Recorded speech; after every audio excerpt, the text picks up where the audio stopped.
Ito na lang yung gagamitin natin, no? Alright. Annyeonghaseyo mga chingu. Annyeonghaseyo. 안녕하세요. Koreana na. Okay. Merry Christmas po. Merry Christmas po sa Merry lahat. Christmas po sa ating lahat. Ano bang pangalan po natin? Ako po si Arlene Nicdaw, isang EPSP po dito sa South Korea. Alright. Thank you so much, Ate Arlene. So, matagal na po ba kayo dito sa Korea? 1 year and 8 months pa lang po dito So, sa matagal-tagal na rin po. So, pangalawang Pasko mo na ba dito? Pangalawa na po. Pangalawa po. How was your second Christmas here in Korea?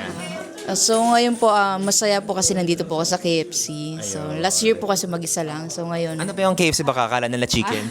KFC Kabayan Filipino Center po. Yun. So kasama po natin yung mga kababayan po natin na alright. Meron po ba kayong namimiss or naalala ngayong Pasko? Siyempre po yung family ko po. Nakakamiss po kasi tuwing Christmas po. Kasi sa Pasko sa Pilipinas, sama-sama po tayo na. Okay. Kung ano, meron po ba kayong wish ngayong Pasko? Stay healthy po sa buong family ko, stay happy sa buong family ko rin po, tsaka lahat po ng member ng Kabayan Filipino Center. Alright. Maraming salamat po and Merry Christmas! Okay. Kamsahamnida.